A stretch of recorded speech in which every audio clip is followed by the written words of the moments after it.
Mate, welcome to Adelaide Real. It's a guide to getting your shit together, and I know that we've connected on Facebook and some of those things in the Iron Man group and Iron Mind group, sorry. And I just wanted to say thanks for some inspiration. You know, I know we've got to do this stuff ourselves, but it's always good to have other people out there that have done it and can show you, further down the road and help you out with it. So thanks for that. Oh yeah, absolutely. I mean, people helped me back in the day, so that's I'm just putting the information out there, and then it's up to people to take advantage of it the same way I did. Yeah, well that's right, and it's look, where I'm coming from is a different area to where you were, and obviously with being overweight and just letting myself go for years, it really has been a struggle getting back into it. But it's amazing what changing your diet does. I'm pretty much fully plant-based now, and mate, feel $1 million compared to what I was.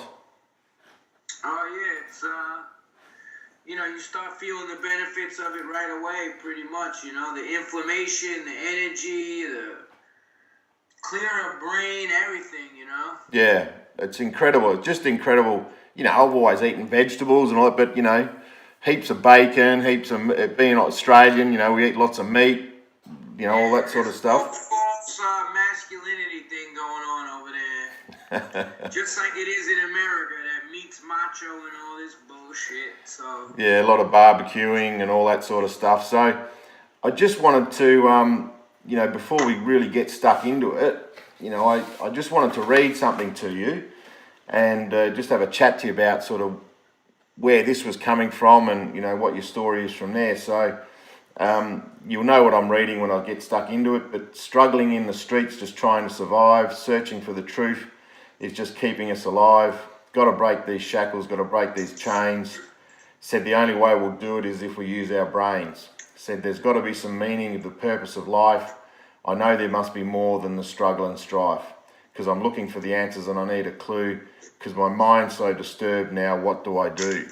How old were you when you wrote that? Wrote those in 83, so I was 21. And it's unbelievable, and that's just coming from where you were and what you'd been through. Yeah, I mean, very violent home with my father. Basically tried to murder my mother, beat her. Raped her, everything. Fucking Jesus. And then they took us out of the house. They took us away from her. Yeah. She had me when she was 19 forcibly. I didn't find that out. That she left him after my first brother was born, and she had him at 18. And then she left him after that, and then he basically broke in, forced his way in, and raped her, and that's how I was conceived. And same for my younger brother. And the cops wouldn't do anything because they were still married. Jeez. And, he's like this prize fighter, boxer guy, and yeah. When you think about what's going on now with what these people did to these women in Hollywood and all this other shit, I have to, support them, because it's a lot of fucked up shit that's been done to women, man, throughout history. And unbelievable. So we ended up in a really bad foster home for 7 years, and every fucking unimaginable thing that you can do to a child was done to us in there. And then after that, they closed the home down and removed all the kids when they found out what was going on, but it took years. And then well, it's kind of reading those lyrics, it's to get to that point, that's there's a lot of thought that's gone into that. Obviously, what you've written, it's a minor miracle, really, isn't it, that you got there? Yeah, I mean, it took, being on the streets and everything else for almost 2 years, and then incarceration and drugs and yeah, the plant-based journey in '81 is what's spawned those thoughts because. Okay. So you'd converted at that point. Oh yeah. I was working with a band called the Bad Brains, and their sound man was a raw foodist, and I got a job at a health food store, and that was connected to a yoga center. So you start to see how there's no accidents. It was everything was happening for a reason, and all those dots were starting to be joined. Yeah, so I started taking free yoga classes and learning how to cook at Integral Yoga Institute, and got to go to lectures by Victoras Kovinskis, who wrote, he was a raw food person, and Ann Wigmore from Hippocrates Health Center, healing people of cancer through raw foods, and simultaneously getting into Hare Krishna and reading all those books, and after from when I hit like late '82, I was like I had to put the music down and that whole thing and kind of go on a spiritual journey for myself, and lived as a monk for almost 2 years. Wow. And then '84 is when I wrote those lyrics before I left at the end of '83.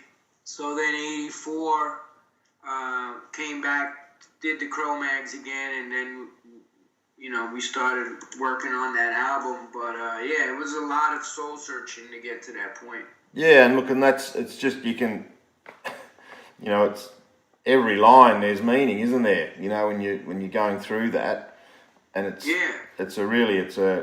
and the line I like is, we've got to use our brains, because there's a lot of kids in your situation, and just kids in general. They don't use their fucking brains. They don't. Well, I just heard somebody say today that was on the Rich Roll podcast, and I'll tell you who it is in 1 second. It was. Jesus, man, I'm blanking on it right now. Hold on. We're getting old, mate. We're getting old. Yeah, it was. Well, he's just not in my. It's Jesse Itzler. Oh, yep. Yeah, so Jesse Itzler said every day when we make a decision, we have to think, how is this going to affect my tomorrow? Yeah. And that's, you have to start thinking ahead like that. But at 21, you don't. Sowing seeds for the future, so. Yeah. Even at 21, when you look at, by the time I was 21, I lived the lives of 3 people. So, I see people, even today, I go to prisons and stuff. I haven't done that in a minute, but, and lockups and high schools, and these kids have, been through heavy stuff too. So, yeah. Well, my son. Rise beyond their years, a lot of them. Well, they are, and my son, he's just recently got into social working, and he works in a facility where they have the kids in a house. So it's not a foster home. They've got 3 brothers in there, young Indigenous Aboriginal boys, and they're really trying to put in a lot of effort, into this. It's hard work. They've come from really dysfunctional backgrounds, but all the little wins that he sees, all the little advances that they make, makes all the hard work worthwhile. And I think, there are some good people out there trying to do good things. There are obviously some fucking awful people that you've encountered, but you can't give up, can you? You got to keep going.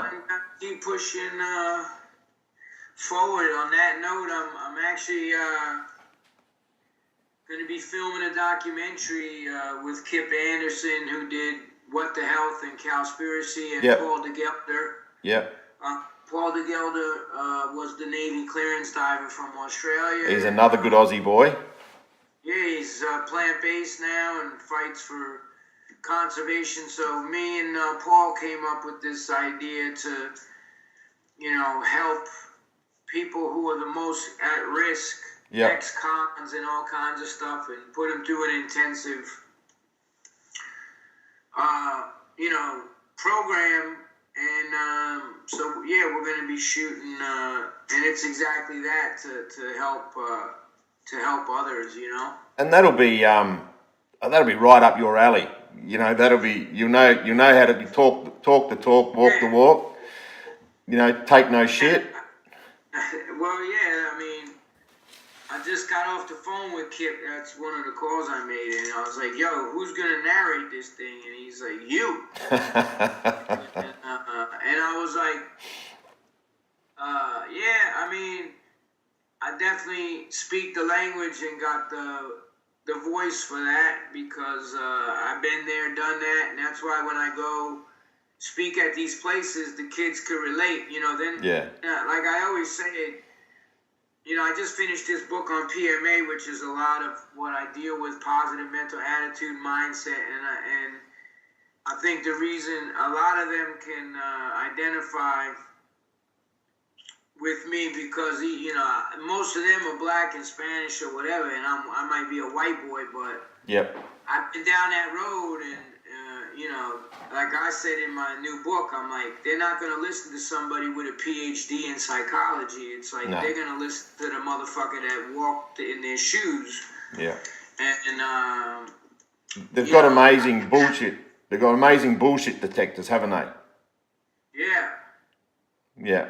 They'll smell it a mile off. So, yeah. Cause, they ain't stupid, man. Like my writing teacher even said that too with writing. Robert McKee said that, the audience could smell the lie when you're not, there's a lot of people that even put memoirs out there and all kinds of shit that are full of shit. And I mean, and my memoir, Evolution of Cro-Magnon, came out in 2007 or 2008, like the first pressing of it. And, the press tried to come at it like I made the shit up. Yeah. It was just so out of control. And they're like, come on. And a million little pieces had just came out, and the guy lied about being locked up and all this shit. And I'm like, yo, here's a number to my mother. You call her. Yeah. She will verify every fucking thing in my book. Yeah. And then, I ended up getting the cover on some newspapers here, and a lot of good press came out of it when it turned out like, yo, this is the life this guy lived. This is real. Yeah. Yes. So, having that and going into these places, I went to where I was locked up. I went to Spofford, Rikers, Goshen Annex, a lot of high schools, Hawthorne, like just places, So how far did you get with your schooling? Obviously you had a massively disrupted childhood. Well, I dropped out in 7th grade. Wow. And then got incarcerated, so they made me finish I had to finish junior high school in there. Yeah. And I went into the military after that, so I took the ASVABs, which is basically the same as a high school. It's even more difficult than a high school equivalency. The ASVAB test to get into the military is it's a lot more difficult than a high school,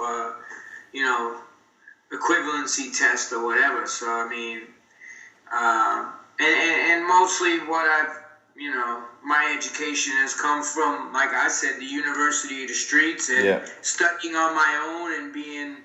There's a lot of people that go to college and they just go there to party, and it's like they fucking walk out with a degree, and it's like you might as well wipe your ass with that degree because it doesn't mean shit. And they've got a big debt too, haven't they? You have a shit ton of debt, and most of the time it's like you can't even. There's guys with master's degrees. Somebody was just telling me, then they're waiting tables.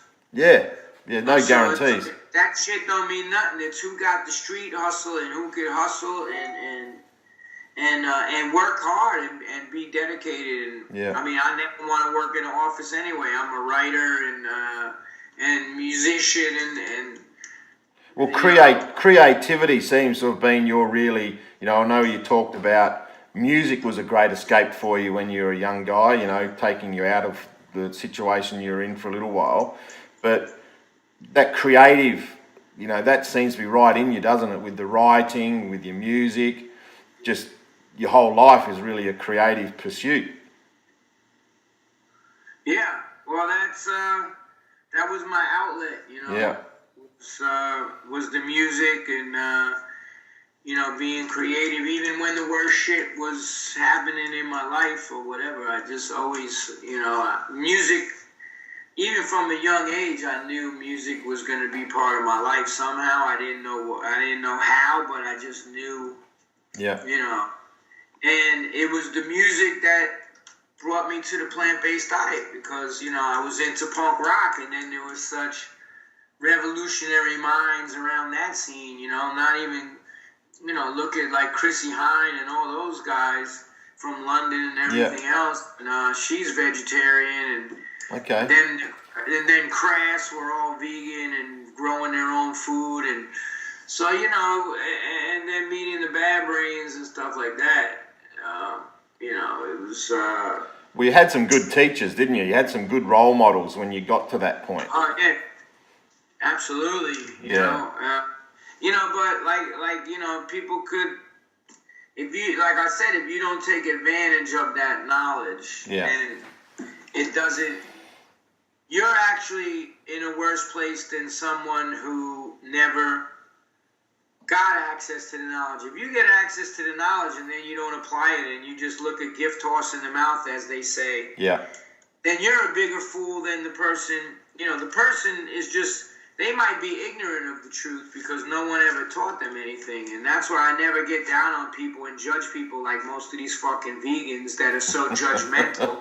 Yes. It's like Jay-Z and Beyonce did a 30-day vegan thing, and it's like put the shit on the map for millions of people, and all they fucking commented was, oh, she's wearing leather boots. It's like...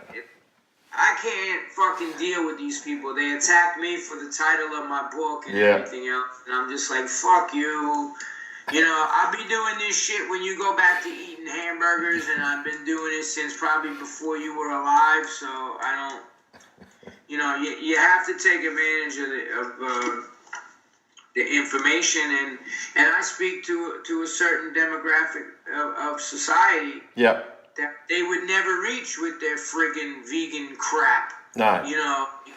No, I've always scoffed at it. I've converted like some hardcore fucking people, man. Like, ex-cons and fucking bikers and fucking special forces guys and all kinds of stuff. So, and gang members and street thugs in New York and all, I always tell this story, like, we played Texas, and it's all Mexican gang members down there, and we had a beef with them because one of them was mouthing off to the drummer, and I just fucking grabbed the guy and fucking threw him off the stage physically, and then it was like this whole confrontation, and it got sorted out, but it was still like, and then when we came back the next time, I was by the merch table, and all these fucking 7 or 8 big fucking Mexican dudes, tattoos on the face, like surrounded me, and I'm like, oh shit, I'm like looking to pick something up,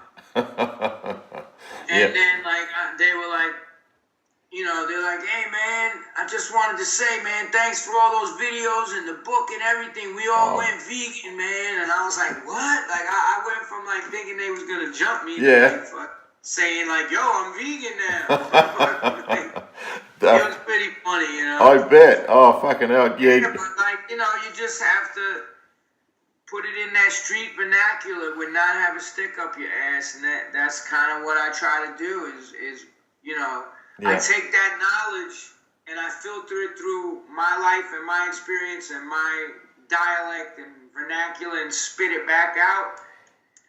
And I just got an email now from a motherfucker that was like, yo, I saw your fucking Munchies lasagna video. I think it's up to like 15 or 16 million hits. Jesus. Yep. Here in the States, it's gone viral, fucking mega viral. And he's like, yo, bro, like, I'm gonna go make one of them fucking things this weekend. Like, I met this one fireman, like, cock diesel fucking, his name is Joe the Fireman. And I gave him a copy of my book. I ran into him on the streets. And then he wrote me. I gave him a copy of Meat is for Pussies. And he's like, I am the biggest fucking pussy on the fucking planet. and he went plant-based. There you go. There you go. But how good does that... It's to help people. It's to help people. It's tongue-in-cheek. There's a lot of bad motherfuckers that could kick my ass in a second that eat meat. It's not about... It's tongue-in-cheek. It's like...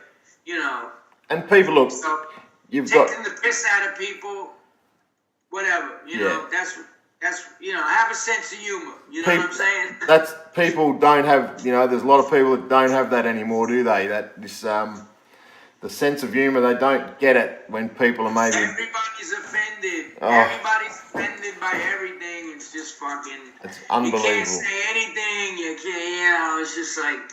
No. I mean, you gotta draw the line. Roseanne Barr calling a black woman for an ape, like she should be fucking smacked in the face for that. Yeah. Like that's just straight up fucking racism. Yeah.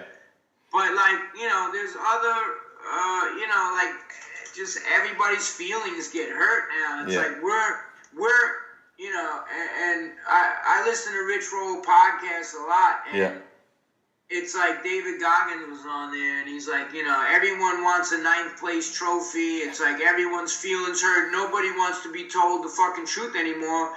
And it's fucking creating a bunch of fucking crybabies on this planet that had to, that's what I told these people that kept criticizing. I said, if you would have walked, you wouldn't have fucking survived one day walking in my shoes from where I came from. Yeah.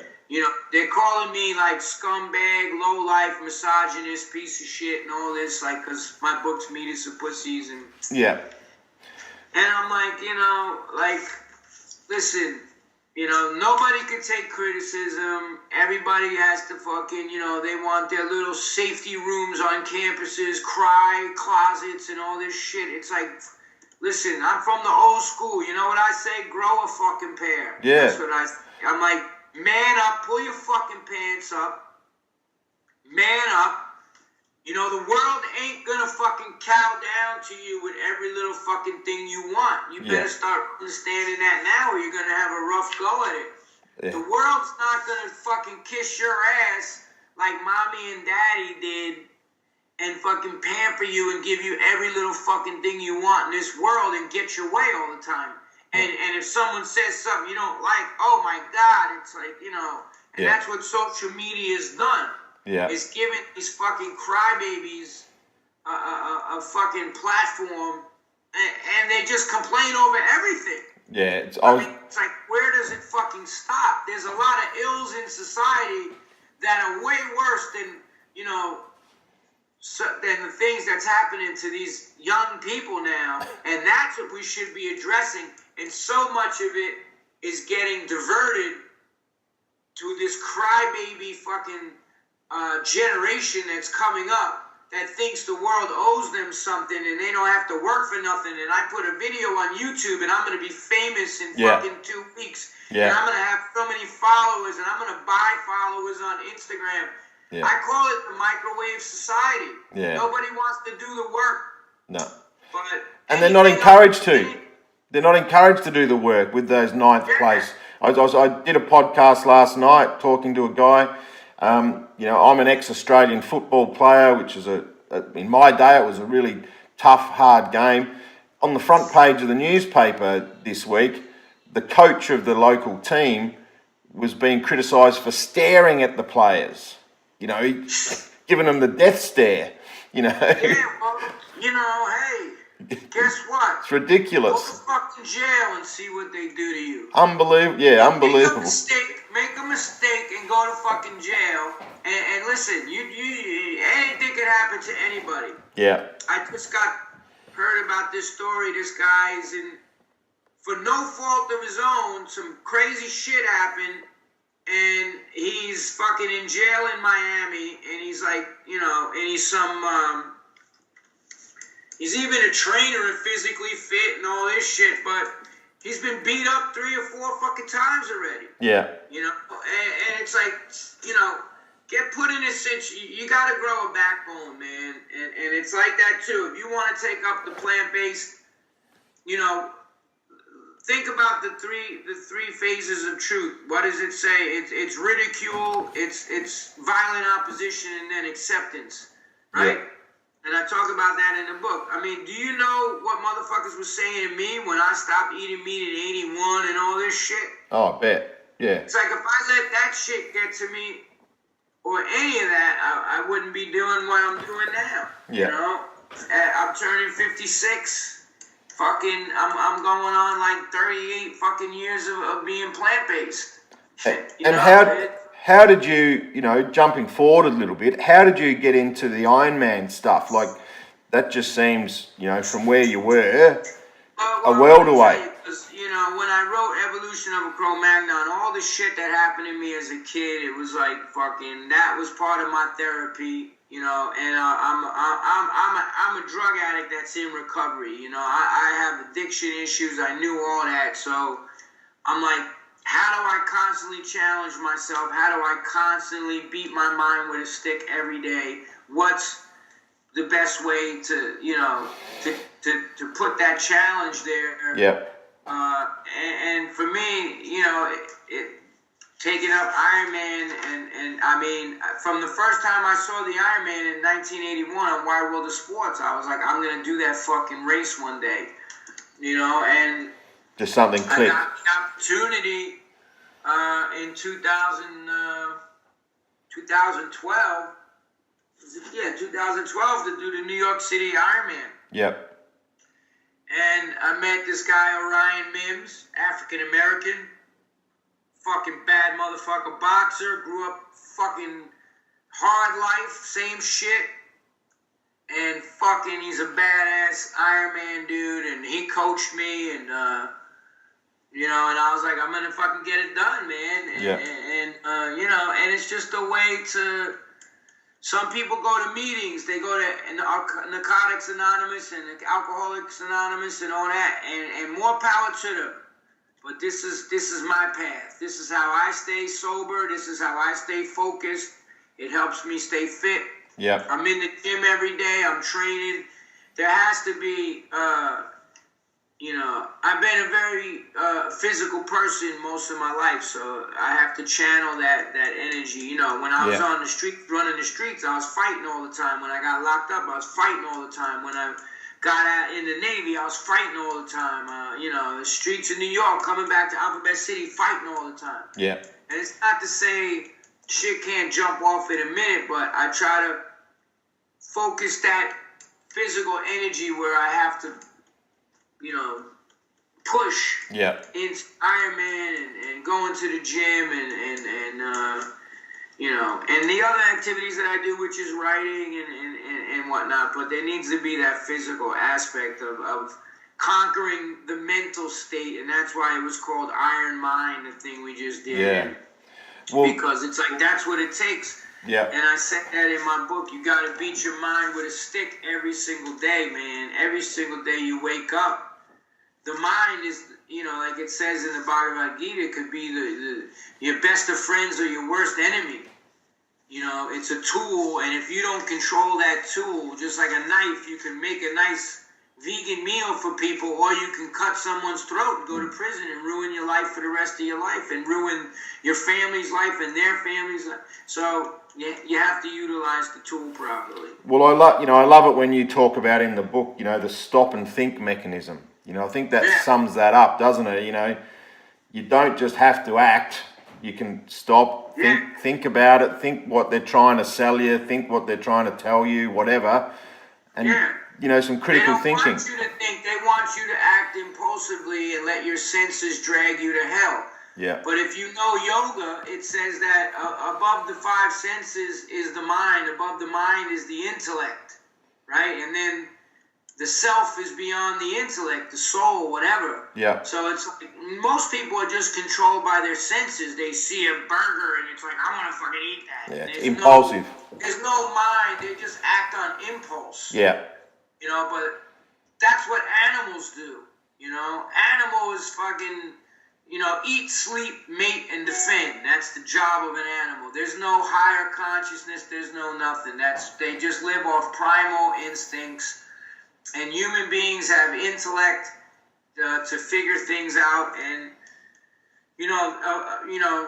there's a saying, Sarira Vijajaja Jandia Taika Jive Beleva Saya Sagare. In Bengali, that means that of all the senses, the tongue is the most difficult and voracious to control. and that is a fact, because it wants to eat shit and talk shit. And you can get, simply by controlling the tongue, all the other senses come in line. In line. Instead of fucking eating that shit food, let your intellect kick in and say, hey man, like, you know, my doctor told me I'm fucking pre-diabetic. If I eat that shit, how do I know it's not going to be, you know, there's like, everybody's like one fucking burger, milkshake, fries, and sausage fucking Egg McMuffin away from a fucking stroke. It's unbelievable. It could be that one little added fat and cholesterol that fucking kicks your shit into hyperdrive, and you end up in a motherfucking wheelchair with a stroke drooling on yourself.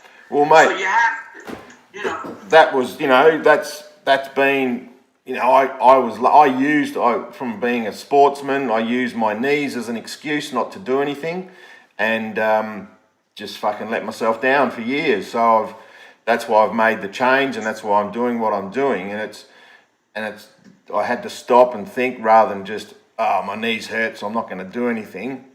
And you get in a rut. Knees are hurting, and you know, and then it could be all the food that's causing the inflammation to make them hurt even worse. Yeah. So it's like you have to start. I mean, I know guys that weighed 400 pounds, and Tim Kaufman and the No Chin the running group that's here. These guys, they've been all over the TV. I'm friends with them. They went plant-based, and they're getting like morbidly obese people to go plant-based, and then they're running marathons and all this stuff. Wow. So it's, you know, we have to correct the bad habits. That's what yoga and all this meditation and all this stuff is part of it. But you cannot consume the corpses of dead animals and think, I'm doing yoga. You're not doing yoga, you're doing gymnastics. Yeah. Because yoga is a spiritual process. It's all about healing our past and the shit. Every one of us went through shit. Nobody had a perfect fucking childhood. Yeah. Even rich people, they had fucked up. I know a rich fucking kid and his parents just let him do whatever, and then they were having fucking in the 70s and 80s orgies in Hollywood Hills and fucking molested her and all kinds of shit, and she comes from money. But you know what, that only guarantees you could take the most expensive fucking medications now for all the problems you got. Yeah. You have to heal yourself, and to me, the step that began healing myself, and I needed it to happen because I left the Navy. I went AWOL. I had federal warrants for my arrest. I was like had no money, and I'm on the streets. I'm a wanted. You know, the cops are the feds are showing up at my mom's house looking for me because I'm AWOL. Yeah. And all I saw was going back to prison. Yeah. That's all I saw. That was your future. And the violent nature of Alphabet City that was down here on the Lower East Side. I was like, I'm either going to kill somebody or I'm going to get killed. Yeah. Or I'm going to go to fucking prison. Yeah. That was my options. Because I was still doing drugs. I was still fucking wilding out. And I'm like, and that right when I needed that messenger showed up and was like, boom, here's a way out. Yeah. Here's a lifeline. What are you going to do? Yeah. Then it's up to you. Decisions under pressure, the decisions we make under pressure, that's the revelation of true character. Yeah. Not when everything's hokey-dory in fucking life and you think you got your shit together and all this shit, you're coasting through life. Fuck that. Put the pressure on somebody and you'll see who's who. And the decisions that I made under pressure determined why I'm out here doing what I'm doing, and most of the people I was incarcerated with are dead, dying, drug addicts, or back in fucking prison. Yeah. So that's again that stop and think mechanism kicked in with you, and you made the right decision.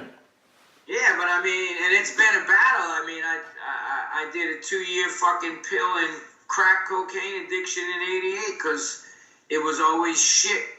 Yeah. Surfacing that I never dealt with from being a kid, and just anger issues, man. When people would do shit to me, I'd fucking fly off the handle and want fucking blood. Yeah. And then it would just end up being self-destructive behavior. Yeah. You know, drinking and pills and fucking smoking crack. And I mean, the shit that I did, that I wrote about in that book, you know, robbing drug dealers, and I mean, fucking, you know, I was in a house in Miami. They opened up with 2 clips of an AR-15 into the fucking house in the room where I was. Like, just because the guy robbed Cuban drug, the cocaine cowboy motherfuckers that were selling all the cocaine in Miami. Not one of the best decisions he's made.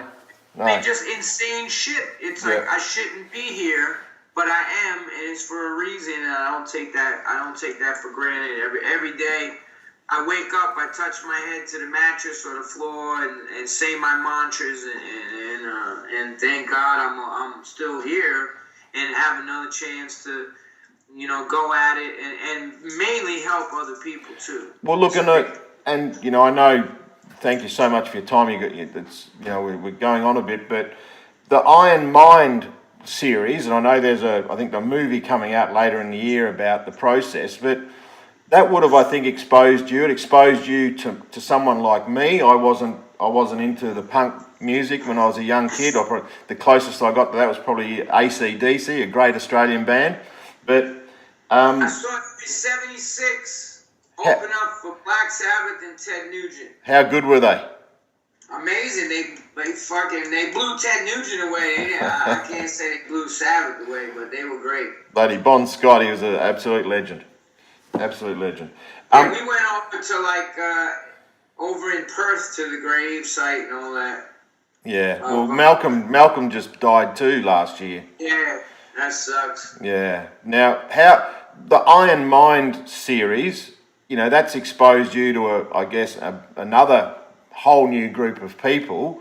How have you found that experience? Because watching it was fantastic to watch it. I was watching, you know, Brian's journey, and it was great, you know, the kick up the arse that he got from you to get into it. But how have you found that whole process?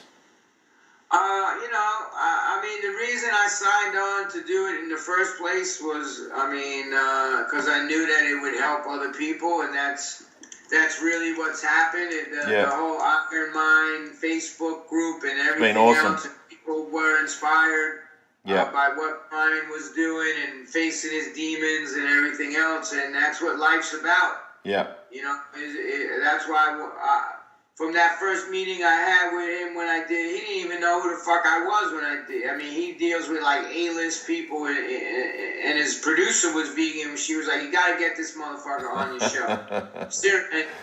Well done. So we had to sit down and talk, and it turns out I grew up in the area where he was fucking up, Alphabet City and all the heroin and all that shit. Yep. I just was like, yo, you gotta go back and face that shit one day, man. You can't keep running from the darkness, which is what I had to do, which really took a lot of inner strength to face and admit, you know, we were molested as kids, and I even have a brother that fucking tried to deny it.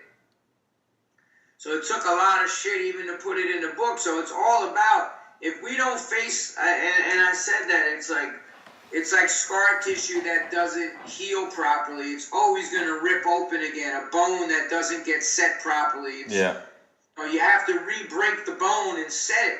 Yeah. Do you feel that that's just when you first talked about that, is that just like a weight being lifted from your shoulders? I mean, I sobbed for like 2 hours the first, time I ever dealt. I mean, and I wrote about the process because I kept getting to that part of evolution of a Cro-Magnon, and I would stop and just break down crying at my computer for fucking uncontrollably, and then just skip over it. Yeah. Because the embarrassment and everything else, and then, you know, it was my writing teacher, Robert McKee, that kind of put that thought in my head that it's not what happens, it's what you do as a result of it, and all the things about true character under pressure. Yeah. And it was like, you know, it was, you know, very, you know, it took a lot of work, and I know, and that's why I told Brian, you know, you have to go face your demons. You can't just let that shit be lurking in the past. Yeah. And then I just got this call. He's like, yo, I'm gonna come over, and I was like, all right, bet. And then, you know, sprung all the other shit on him, and you know, he stepped up to the challenge, and I think, you know, everyone has their demons in life. Everybody has their dark secrets, and, you know, and parts of themselves they don't want to confront, but that's what life is all about. And, you know, the spiritual process helps with that a lot. But, yeah, you know, I can honestly say that you know, because I do what I have to do every day. I do my training. I do my meditation. You know, they say that the idle mind is the devil's workshop, so I keep busy all the time. But I think if I would have never come clean and talked about my past and all that, I mean, and have it out with my mom too, because like fucking, you know, we had this whole thing, and I wrote about it in a book where, yeah, you know, when I confronted her about all that shit, she never even knew all the stuff that was going down. And then I didn't even find out till I was like 40-something years old that my father raped her. Yeah. She never planned to have me or my brother. And then at 20 years old, she's got fucking 3 kids. And he's breaking in, beating her down, and taking all her money. She fucking slit her wrists. I mean, yeah, like the crazy shit that's going on, which I never... So she's going through she's got her own, you know, series of problems, I mean, you know. You know, she. How is she now? Is she okay? Is she okay? She's doing well now? Yeah, she's like pretty much plant-based. She had quadruple bypass surgery, and, you know, 2 days later, they're bringing her fucking hamburger and french fries in the hospital, and I just threw that shit in the garbage. But my older brother, Eugene E., is plant-based, so he stays on top of her with the diet. She's a very, very strong person. Like, right. And if you see her, you'd never think that she's been through what she has. What she has and been. I think I will say that, you know. Well, that's great.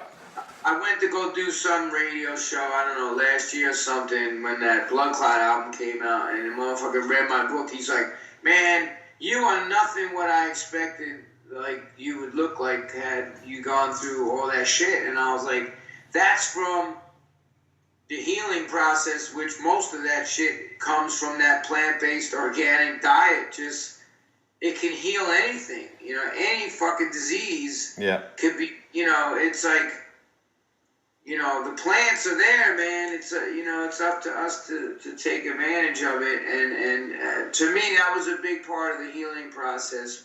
Yeah. Because then I started caring about myself, where before I was self-destructive. Yeah. You know, I mean, even when I was smoking that crack and shit, and I mean, I did that shit for 2 years, and I was like, fucking, you know, subconsciously, it was like a death wish. Well, that'll add years to your life too, in terms of the way you look.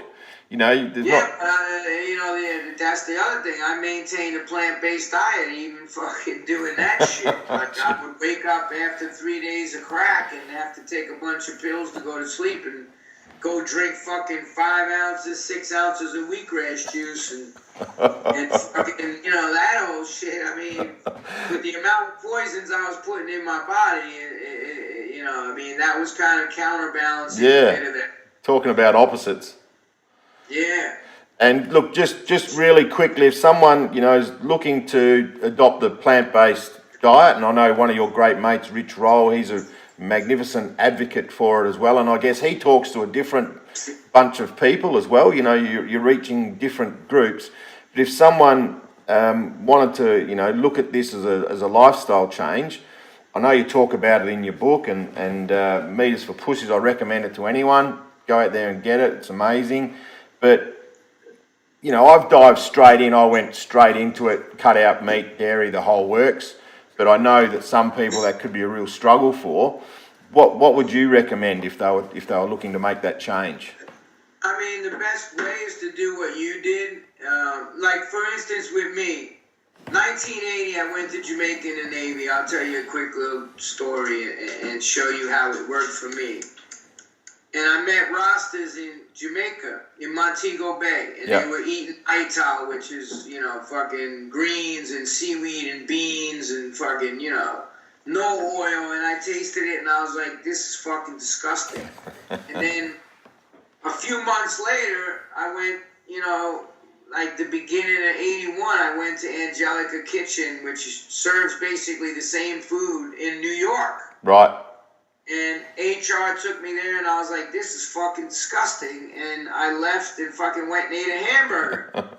But then a few weeks later, he took me to Vegetarian Paradise, which was, they served the mock meats and all that stuff. And I was like, yo, I could eat this shit. Yeah. And then I went to another restaurant called The Cauldron, and they had tofu pies. Right. Like these little fucking, like there's a place in Sydney that makes these pies, these mini pies, and like turnovers.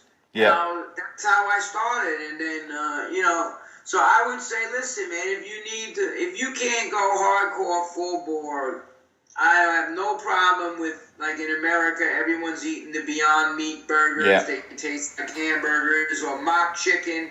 My friend runs Gardein or Beyond Meat, these companies in the States that make all this fake meat. Whatever it takes for you to transition to a whole food plant-based diet, you know, some people could do it and some people can't. And I just think you really want to start getting to the point where you are doing the whole food plant-based and you're not eating all that vegan junk food. But if that's what you got to do in the beginning, go for it. Well, it's that transition period, isn't it? Just getting them over the hump. Transition period, and not everybody. And that's why I say even the raw foodists and everybody have a stick up their fucking ass. It's like not everyone's going to be able to do that. Yeah. I mean, I did it because, like, you know, I've always been the type of motherfucker that's been like, all right, I'm going to do this shit balls to the wall, whatever I do. That's just, and when I got into raw foods, that's all I did. Yeah. But not everybody could do that. Not everyone's going to,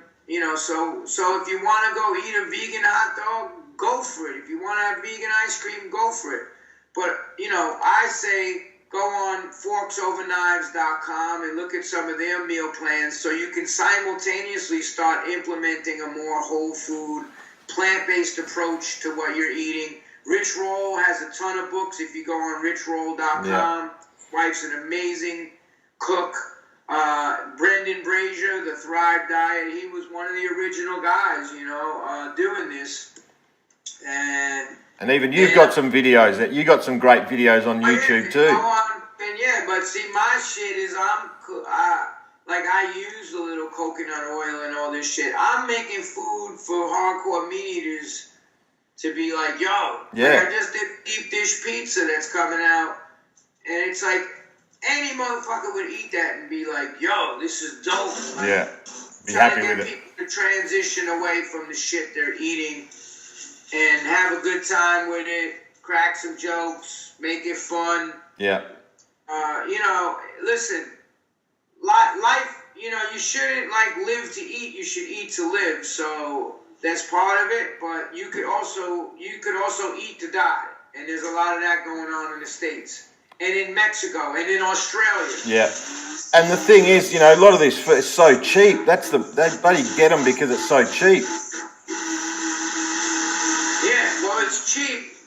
It's cheap because the government gives subsidies to the meat industry and the dairy industry and all that shit. Yeah. In America, how the fuck could you get a $5.99 meal with 2 hamburgers, French fries, and all this other shit and a drink? Yeah. A $6 fucking 32-ounce soda, and then it costs fucking, $4 or $5 for a bag of carrots. Yeah. Because the fucking meat industry is getting these subsidies, taxpayer subsidies. Yeah, and the fast food joints making money.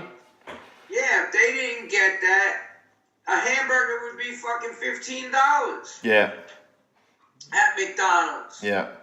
So why are you feeding the animals all of this grain and all this shit and polluting the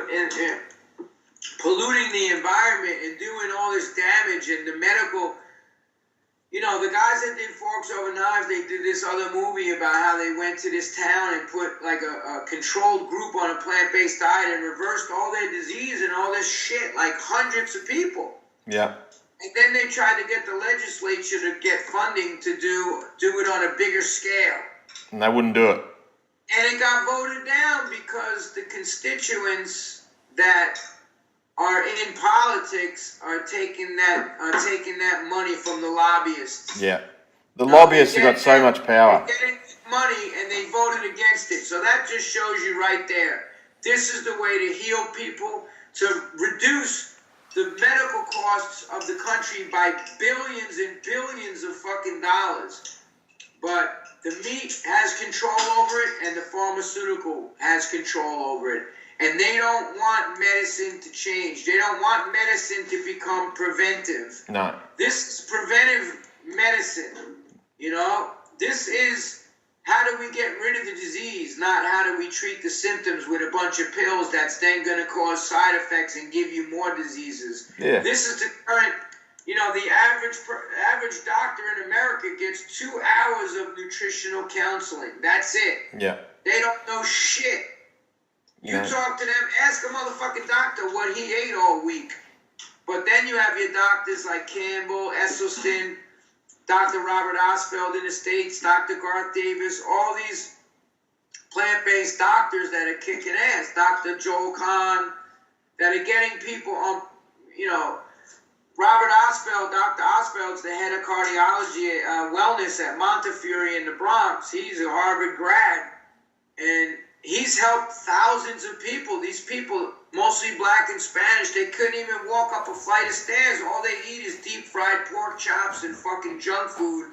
He puts them on this program, cardiac wellness plant-based program. They're fucking shredding hundreds of pounds and, back in the gym, and their lives have completely fucking changed, just like yours. Yeah, and mentally as well. Then they're out of that fog, so they can make the right choices. There you go. But the people, they have a vested interest in keeping the masses ignorant because they are capitalizing off of your sickness and your disease and even your death. Yeah. So that's just fucking wrong. It's crazy though because the same in Australia and I'm sure it's the same in America. The cost of medical care is ridiculous, and waiting lists and all this sort of stuff. And as you say, if they get in front of it and not fucking keep chasing the tail, get in front of all this stuff, they're not going to have those issues because they're going to have a healthier population. But as you say, it's the big pharma, it's the big food companies with their lobbyists and their cash, and the politicians that are too piss weak to do anything about it.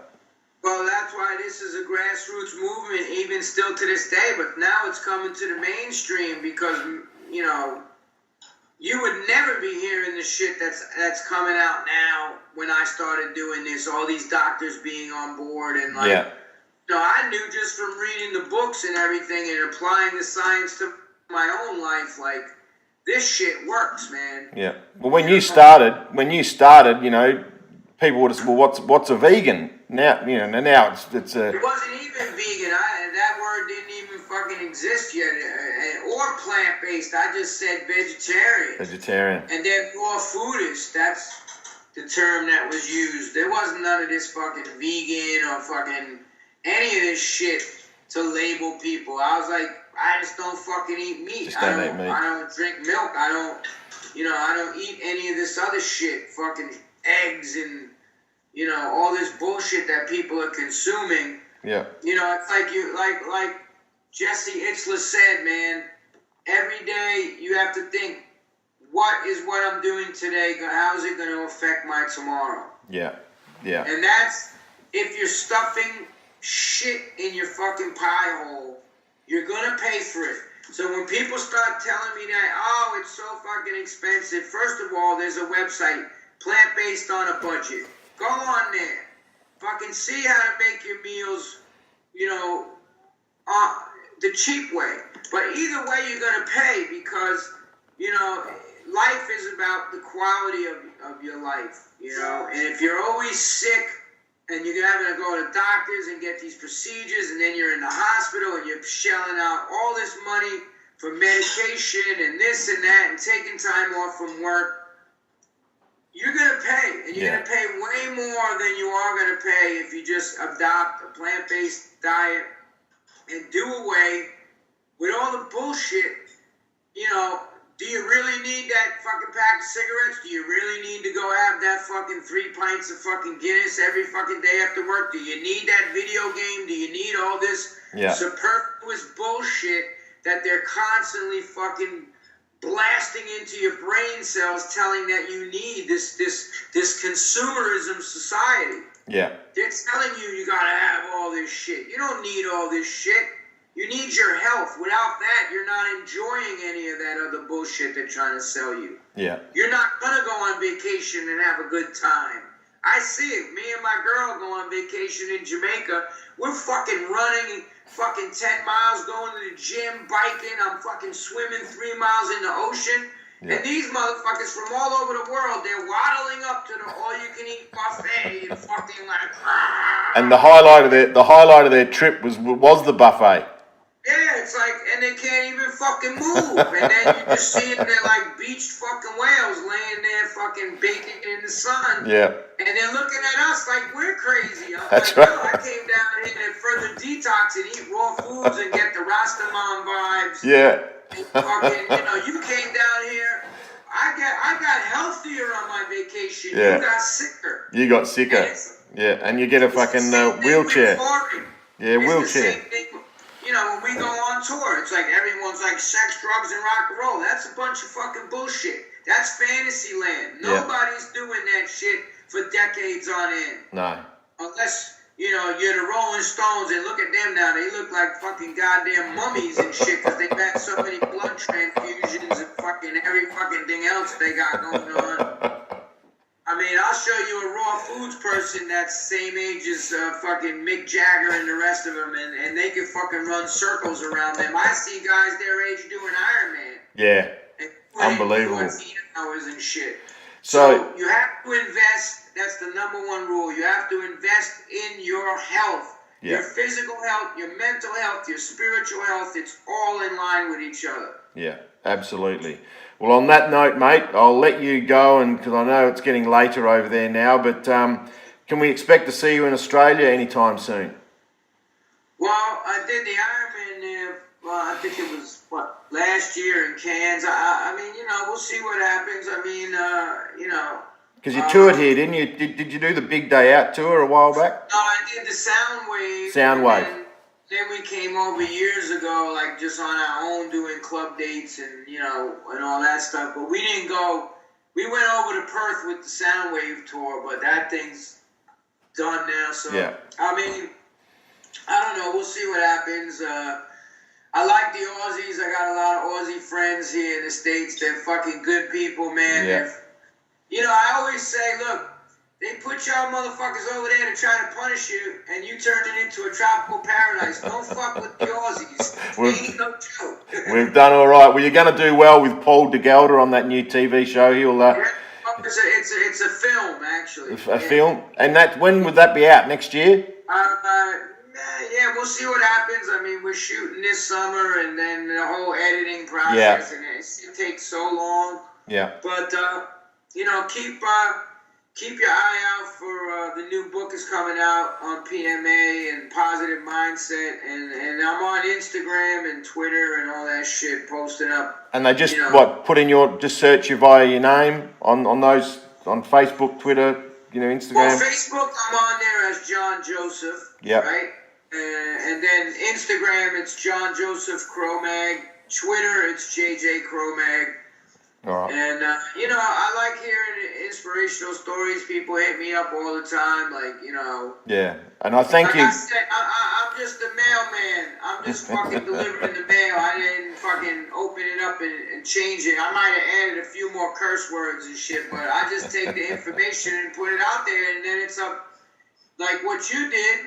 You heard the information, and then, you know, this is a scientific process. And in science, you have a formula, you apply it, you get a result. To the degree that you apply that formula, that's the result that you're going to get. Yep. So if you do what's written, and all these people are doing that, are kicking ass now and reversing their disease, reversing their heart disease, getting rid of the diabetes, getting rid of the fucking cancer, all of this shit, you know, because it's how much do you want it?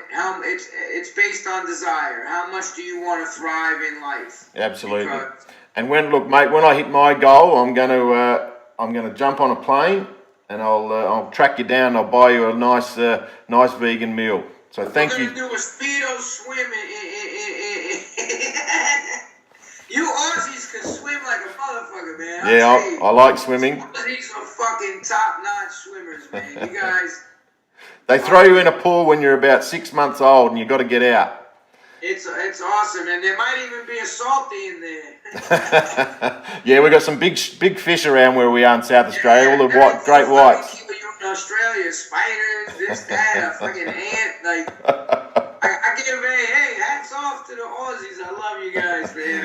Man, look. Everybody over there was just such good fucking people. I played in Adelaide too. Like we played in that it was the old prison that's there in Adelaide. Oh yeah, just out of the city. The Shark, and the backstage was the cells of the inmates.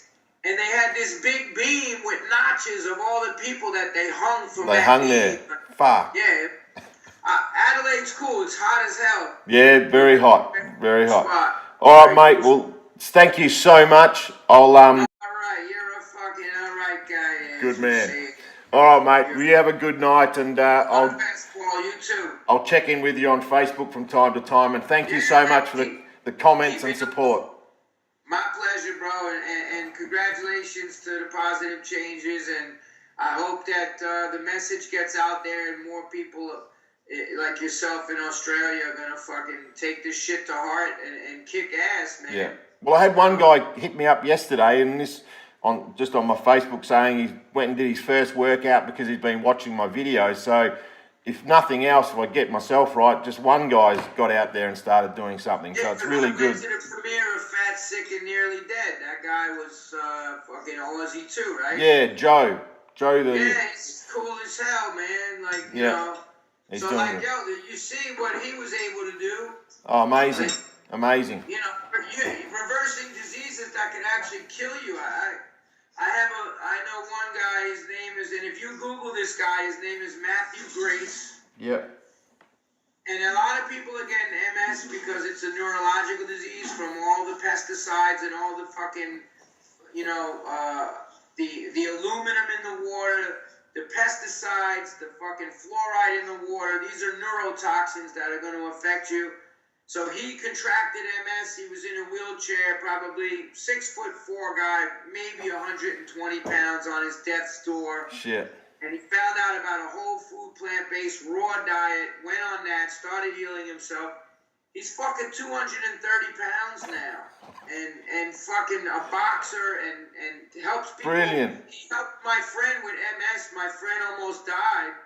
And Matthew Grace went to the hospital and fucking talked to him, and he did what Matthew Grace said, exactly how Matthew Grace did it. And he has, you know, the MS is always going to be there, but it's in remission. Yeah, just pushes it back, pushes it down. You know, that's when I see people suffering and in pain and fucking, and their lives being ruined, and they're not even going to be there for the kids. It really fucking. That's why I do what I do, man. It ain't to find fault with people. It's to fucking help people. That's the message that's there, and the solutions are out there. It's just up to us to look for them, you know. Yeah. Because they're there. Yeah. You know. All right, man. Well, look, that's brilliant. All the best, Paul. Catch you later. Thanks, John. Peace out. See you, mate.